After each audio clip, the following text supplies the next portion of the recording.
You are nothing to me anymore. Never step foot in this house again. I was shouted at by my father, and supported by John, my soon-to-be husband, I left my family home in tears. It was right after I graduated from high school. My name is Amy. I'm a 36-year-old farmer. This year marks 18 years since I left my family home. From now on, the time I spend living my own chosen life will be longer than the time I spent in my family home. And this thought makes me quite sentimental. My family home was in a city. My father was a corporate worker, and my mother was a stay-at-home mom. We were a family of 4, including my brother and me, who was born a year ahead of me. My parents were the kind of people who ranked their children clearly, so my brother, being the heir, was always given priority. The quality of our meals and the grandeur of our birthday presents were always superior for my brother. He boasted about his superiority and always bullied me.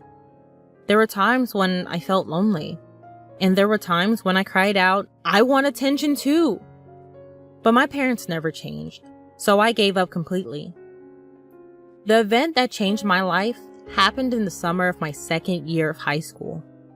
My brother was studying for a college entrance exam, aiming for a top-tier university. His mock exam results were not good at all, so he was always on edge, taking out his frustration on me at every opportunity. My parents, as if handling a fragile object, treated my brother with utmost care and gave me household chores that didn't allow me to have time to study. Because I was performing better academically than my brother, they tried to lower my grades to improve my brother's mood. It didn't make any sense. At that time, I heard about a rural experience program from a teacher. At the high school I was attending, students could participate in a 2-night, 3-day rural experience program if they wished. Participants stay at a host farm, harvest vegetables, cook together, and experience country life. I, who was troubled by my family environment, decided to participate bravely. But my father objected, saying, "Agriculture is something only fools who can't get corporate jobs do for a living." And my mother scoffed at me, saying, "Are you crazy? Willingly experiencing manual labor? Getting dirty and stinky in the mud?" But I defied my parents' opposition and used the pocket money I had saved up to sign up. This was the first time I had ever refused to do as my parents said. It turned out to be an excellent decision. For me, who was starving for familial love, it was truly a wonderful experience. Working in the fresh, rural air was invigorating, and I was able to experience the warmth of a family. The eldest son of that family, John, was a year older than me and the same age as my brother. At first, I was a bit wary, simply because he was an older guy. But John was completely different from my brother. He was kind, but firm, got along well with his parents, and was kind to me as well. John's parents were truly gentle people, and even though it was only for 3 days, I cried a lot when I had to leave the farm. John's mom cried along with me, saying, "You're welcome back anytime." I promised, I will definitely come back. They said they didn't look at their cell phones much, so I wrote them letters regularly. Before long, I started receiving more replies from John, and it became like an exchange diary, and we started dating. It was a pure long-distance relationship, without even a kiss. After my brother failed to get into his first choice university, and ended up in a third-rate private college, I became a college applicant. But my parents pressured me to get a job instead of going to college. The reason, they said, was that women didn't need an education.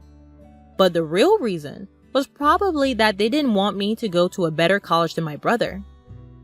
Since the rural experience, I had a dream of becoming a farmer.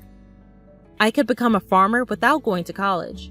But John was a college student and had moved to the city. So I thought I would go to college and aim for a new kind of farming.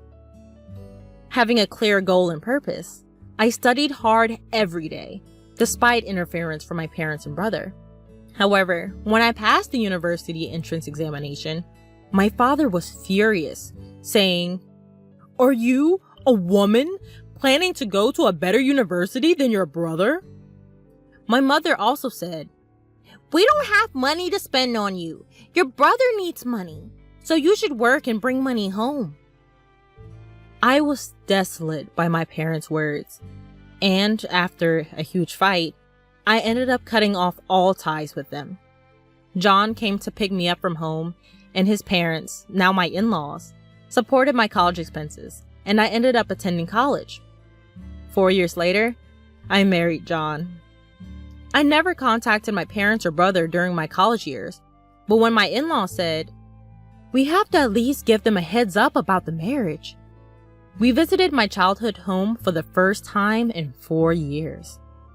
Right after graduation, things were chaotic, and it was also planting season, so we couldn't make the visit until the beginning of summer. My in-laws, my husband, and I all had sunburnt, darkened faces from working outside, but my parents and brother openly ridiculed us. My mother asked, "No offense, but how old are you exactly? You must be quite poor to be working until you're all dark like this." I was mortified. "Please, stop, Mom," I implored in a small voice. But she ignored me. My brother smirked and said, "Smart people like me make money with intellectual work. If you can only do primitive work, it's proof you're unintelligent." I turned pale, and the gentle smiles on my in-laws' faces froze. My husband firmly declared, "With all due respect, we are proud to be farmers." My father laughed condescendingly and said to me, "Just to make it clear, you're a stranger to us from now on. You're marrying a poor farmer who has to sweat and work hard. We're going to treat you as if you don't exist. It'll be a problem if you come asking us for money. We don't want to see you anymore." Already being disowned at 18, I knew very well that I was on my own, even without being told so explicitly again. Still, I had tried to maintain the courtesies. The sympathetic looks from my in-laws and John were difficult to bear. On the way home, I quietly wept and resolved to forget about my biological family. Time flew, and before I knew it, 18 years had passed. The emotional wounds had thoroughly healed. I had given birth to 2 children, and my days were busy but fulfilling. Although I had virtually erased the memories of my parents and my brother, I was informed by a cousin that my brother was getting married. My cousin and I have always been close, and we occasionally touched base even after my marriage. At some point, I had sent them rice harvested from our farm, and they were pleased with its taste, even becoming a regular purchaser.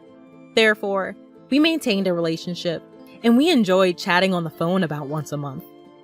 "We can meet after a long time at the wedding," my cousin said, but I hadn't heard anything about the marriage from my parents or my brother.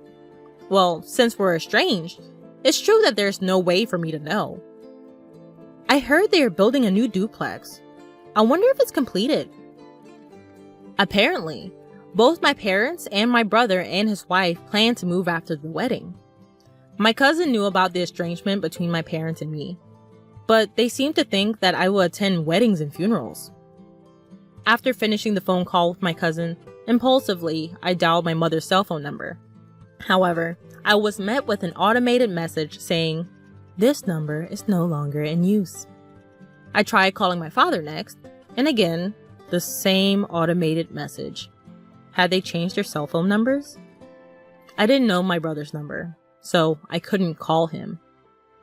With trembling fingers, I dialed the landline for my family home, and it connected. My heart pounding, I waited for someone to pick up. "Hello?" It was my brother who answered. "Brother? It's Amy. I heard you're getting married and moving." I hesitated over what to say next, about to offer congratulations when I was cut off by my brother. "There's no need for you to do anything. You, a farmer, are a stranger to me. Don't call me." My brother just yelled and hung up the phone. I rushed to call him back, only to find that I was already blocked. This was harsh. No matter how much he hated me, we were still family. It hurt to be rejected like this. Seeing my distress, my husband was concerned and gently asked, "What's wrong? Did something happen?" I couldn't hold back my tears any longer. When I told him about the conversation, both my husband and my in-laws were as furious as if it had happened to them. "Your home is here, Amy. Your family is us here," my mother-in-law reassured me. Her words moved me to tears. I wish she was my real mom. She cared about me much more than my blood-related mother did. My father-in-law also comforted me, saying, "You're happy now. That's all that matters. No need to get hurt. The one who laughs is the winner." My husband added, "Let's take them as a bad example and make sure we don't turn out like that." Even our children, not knowing the situation, hugged me tightly. Thank you, everyone.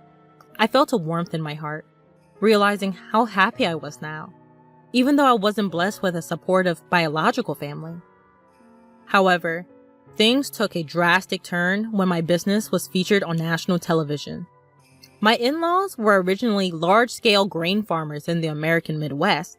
They also grew a wide variety of vegetables and fruits, but a lot of produce didn't meet the standards. I had studied food business in college and spent a lot of time figuring out how to sell all the produce without any waste. I started an online business selling jams, juices, and pickles made from slightly damaged fruits and vegetables that couldn't be sold as they were. Backed by the local farmers union, my business was a huge success. It was a hit with moms who wanted to feed their children safe, domestically produced food, and seniors who wanted to taste nostalgic homemade pickles. I built up the company with young women who, like me, had married into farming families and unemployed young people. It had grown into a $5 million business. Our success story was covered in an in-depth report. After the TV broadcast, we received a lot of attention and calls from various people. In addition to orders and inquiries, there were calls for business transactions and interview requests. Both the company's phone and my personal smartphone wouldn't stop ringing. So when a call came in from an unknown number, I picked it up without thinking. But surprisingly, it was my brother. I suppose he's seen the national television as well. He must have heard about my success. Barely exchanging greetings, he said, "I'm thinking of starting a business. Can you lend me some money?" Excuse me? My answer to that would be no. I felt a strong aversion and coldly rejected his request before hanging up. Then he called again. "Stop arguing and give me the money. If a woman like you can start a business and make money, I'm bound to be successful," my brother incessantly screams. That's not how someone who wants to borrow money should behave, and I wonder where he gets that confidence. It's funny, because it was my brother who said that I, a simple farmer, was a total stranger to him. I didn't respond to my brother, but instead I asked something that had been on my mind for a while. "Hey, who decided not to tell me about the move?" "Huh? Of course, it was me. My wife, she's a city girl. The moment I mentioned you, she said we should cut ties." So, that's how it was. I didn't want to hear more, so I hung up and blocked his number. I realized that my brother's wife, whom I never met, seemed to have the same character as my brother and my parents. The fact that my brother saw me on TV might mean that my parents saw it too. A few hours later, when I thought I was getting another call from an unknown number, it turned out to be my father. "Why are you the boss? Did you steal a man's job?" he demanded. I answered, "Well, both John and my father-in-law are involved in the farming business, so it's only natural." In reality, it's called large-scale consolidation, and it's become advantageous to incorporate if you're a somewhat large farm. My father-in-law is the president of the local agricultural association, and John has incorporated his in-law's share and is the president of that corporation. Maybe my explanation convinced him, because then he said, "You're distant. Why didn't you contact us?" I was dumbfounded inside and responded, "It was you who disowned me. I'm hanging up now." And I hung up and blocked his number. A few minutes later, I got a call from my mother. "Why aren't you giving your brother money? You're making $500 million a year, aren't you? Send money home. We're your real family. Have you forgotten all the favors we've done for you, raising you up? At least give us $300 million, or at least $250 million. My mother was the most aggressive of all. Even though the business makes $500 million, that's total revenue. After paying for expenses and employee salaries, I barely have any left over. I exaggerated a bit, and my mother instantly retorted, "You're lying! There's no way that's true!" I was getting irritated. My mother persistently demanded money, but I wondered if she wasn't embarrassed. "I'm not going to send money, whether I have it or not. We're strangers," I said, then hung up and blocked her number, of course. I thought that was the end, but I was wrong. My parents and my brother's wife, who I'd never seen before, showed up uninvited at my in-laws' house. My father said, "Hey Amy, you want to hear the surprise? I'm revoking the disownment." I was stunned at how desperate they were for money. My mother-in-law asked, "What on earth is going on with you people?" Expressing their discomfort. Even my father-in-law and mother-in-law were glaring at my parents in silence, and the employees around had gathered, looking at my parents with stunned faces. My brother must know he is not welcome here either. "Huh? The real blood-connected family is us. We have the right to get the money you earn too." The woman who seemed to be my brother's wife nodded in agreement with his words. I was furious. "I don't think so. Even though we had a blood connection, there was no emotional connection at all. You treated me like a stranger and abandoned me." The emotional scars from being abandoned by my biological family were revived, and I was on the verge of tears again. At that moment, John came and stood next to me. "Amy is now a part of our family. Even without you disowning her, we are perfectly happy. Please go home." He defended me and declared firmly. The employees also criticized my parents in unison. "Exactly! What are you thinking? How rude." There are many people on my side here. When I thought this is where I belong, I felt profoundly happy. My brother began to get angry. "Shut up! Shut up, you country bumpkins! You're all low-educated trash, aren't you? Obey what we say in silence," he ranted. Then John replied, "Well, both I and my father are Ivy League graduates, and Amy has graduated from a well-known university for agriculture," casually revealing our educational background. "What? Despite being graduates of top universities, why are you farming?" my brother yelled in surprise. Perhaps for my brother, who graduated from a low-ranking university, the title of university graduate was his only pride, and he probably didn't expect to lose in terms of educational background. With a cool face, John said, "Farming is a respectable profession. We can fully utilize what we've studied in college." I couldn't help but burst into laughter at that scene. Brother, you've lost to John in everything. I managed to laugh and somehow felt relieved. Maybe I was too afraid of my brother and parents. Let me say this clearly one last time. We are already strangers. I stopped speaking for a moment, deliberately changing to a polite tone. "So I can't lend or give money to strangers. Please leave. If you make a fuss or act violently, I'll call the police and take legal action." I declared our severance clearly. My in-laws and husband subtly came closer to me to protect me from harm by my parents and brother. I was deeply moved, feeling truly cherished. The employees also shouted at my parents, "Get out of here! Go home!" My parents, my brother, and my sister-in-law glared at us with resentment, but they couldn't say anything more and could only retreat. Afterward, according to a story I heard from my cousin, my brother and parents tried to get rich quick and started a business with debts instead of borrowing money from me, but their arrogant character led to a big failure. Now, they seem to be on the verge of bankruptcy. But I'm a stranger now, and I have no intention of getting involved anymore. As for me, my work is going well, and I'm surrounded by a true family of respectable in-laws, a loving husband, and adorable children. I will cherish each day while savoring the happiness of life.